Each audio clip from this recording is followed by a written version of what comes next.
So WandaVision came out, and it's okay. It's a show on television that you can watch. It's extremely mid. Like, that could honestly be the review. Like, do we need to be here? Are we done? The MCU is back, a franchise that probably should have ended after Endgame because that was a really fitting conclusion to all the story arcs they'd already set up. By no means is it a perfect movie. You can really tear it to shreds, and the second act really feels like Kevin Feige giving fellatio to fans of Thor: The Dark World, which there are like 2 of in the world. But it was still a great movie, really great way to end the series. But then at Comic-Con, they released this slate of like 27,000 Marvel properties coming out. That graphic of all the shit on the agenda is genuinely terrifying. And don't get me wrong, I am hype as hell for some Moon Knight. Give me some She-Hulk. Give me some of that Miss Marvel, alright? But God, there are so many sequels to movies that really don't need that Captain Marvel. And everything just feels like an afterthought at this point. I mean, does anyone really care about PG-13 Blade? I sure as hell don't. Some motherfuckers are always trying to ice skate uphill. The current slate of the MCU is like a cow that's been used to and all of the udders are just bloody pulps at this point, and now they're just trying to like get any little squirt of this is the most disgusting analogy, any little squirt of milk coming out of the udder to just, I'm not doing that again. One of those little milk squirts comes in the form of WandaVision, which is a show I gave no time in the world to leading up to it. I gave zero. The only thing I was actually kind of excited about was that I saw it was kind of adapting the Tom King run of The Vision, which was a really interesting and fun series to read.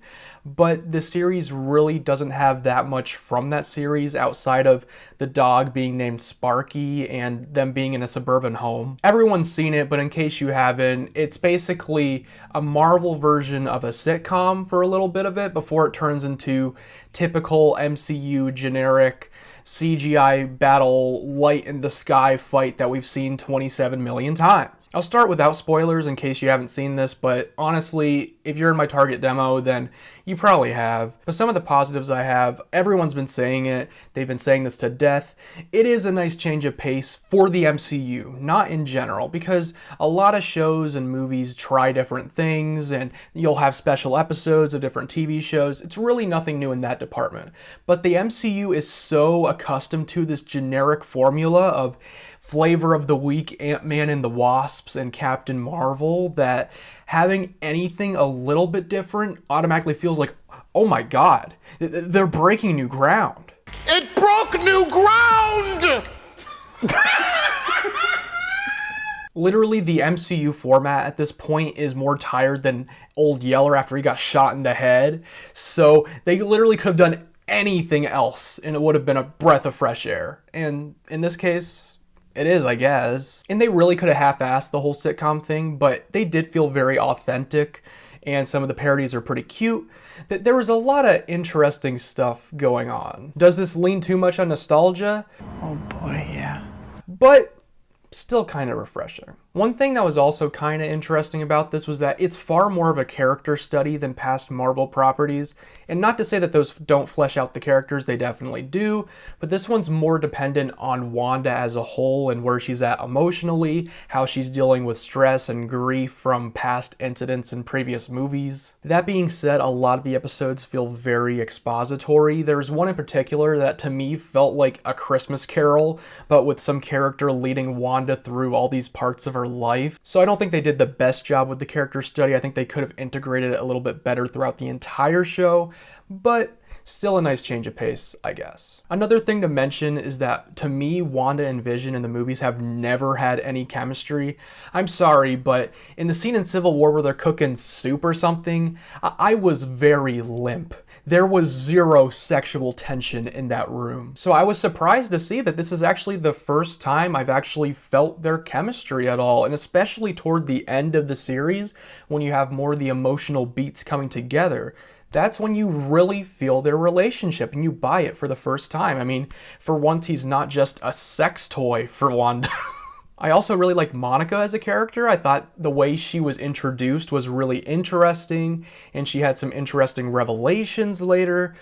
But toward the end, they kind of sideline her and give her nothing to do, especially in the last episode where it's like, oh, she's just here to do this one thing, to serve that place, and we are building up to nothing, essentially. So that was a little frustrating, but still a character I'm actually kind of interested in seeing in Captain Marvel 2, even though I give zero about that movie. Jimmy Woo was fine. I guess he came back from Ant-Man and the Wasp because he wanted a paycheck. Kat Dennings is there for some reason, but she's a little less annoying than she was in Boar the Dark Boar or Snore the Dark Snore. You can really choose one or the other. Some of the special effects were okay. The advertisements were kind of cute. And there was something else that I thought was really cool when it was revealed, but then Kevin Feige decided to castrate me by the end of the series and be like, nope.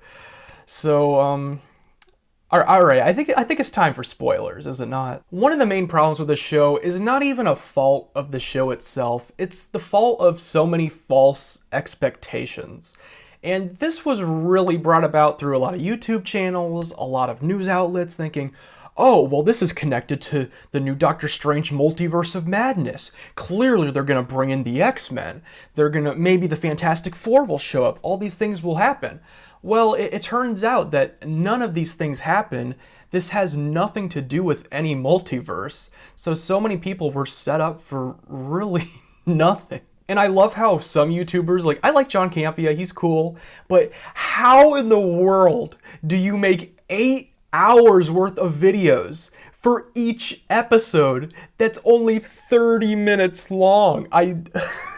I don't understand how this is humanly possible. So this is like 8 hours of people being like, oh, well, Magneto's gonna show up at the end, or, oh, the engineer they're going to, that's gotta be Reed Richards. So it's setting up all these expectations, and then no one's satisfied because it's just a character study. And I'm not gonna lie, I was one of these suckers. I really fell for a Nightmare theory, that Nightmare was gonna be sucking Wanda dry like a Capri Sun, but no. All we get is Agnes, who is really annoying to me.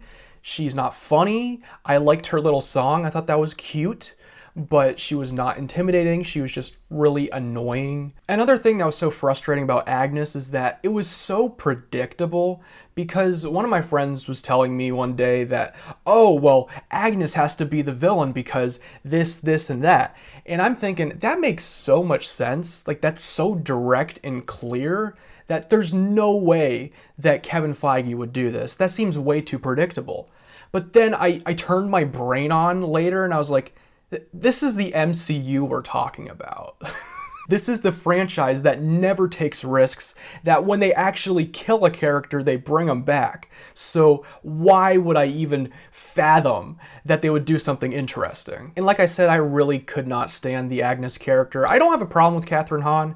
She can work really well in some comedies, and she was in that M. Night Shyamalan movie. But in this show, she's so over the top. And I get that that's her character, and she's probably hamming it up because they're in the sitcoms also.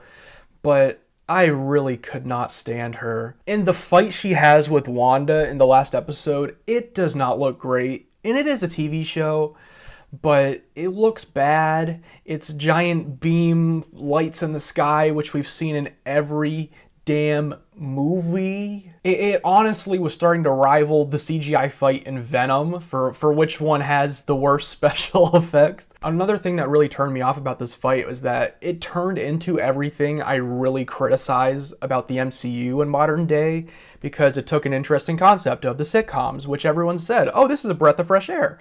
And it takes that and it chucks it out the window so hard. And like I mentioned before, Monica has nothing to do. She's literally just there to take bullets to protect the children who do not exist. That's all she ends up leading to. Also, I really did not give a single about SWORD. I get that you have to have this organization that's investigating Wanda and trying to figure out what's going on, but why is this okay? But when the Transformers movies have military side plots that go on for so long and are so boring that those get criticized, why is this okay? And I think they tried to make one of the people here a main villain, and I don't even know his face. I don't know his name. I guess he was just evil. Like, the only thing he was missing was a giant mustache to like rub a little bit. And I know Sword's from the comics, and if it's in the comics, it's good, and blah, blah, blah, blah, blah. But why couldn't it have been S.H.I.E.L.D.? What made it necessary to introduce this new boring-ass group? You already had S.H.I.E.L.D. established. Just use S.H.I.E.L.D. Alright, I've been bitching, I've been moaning, but I have just one more thing to bring up. This thing I have been dying to address. This ultimate blue ball. Evan Peters was introduced in episode 5, and everyone lost their shit. Everyone was so excited because it's like, oh my god, this is how they're doing multiverse. Wanda is so powerful, her magic is so hype that the X-Men are here now. Like, this is really cool. This is really interesting. But then Kevin Feige, when I was sitting on my couch, he just took the couch and he just went, whew, and my ass hit the pavement really hard.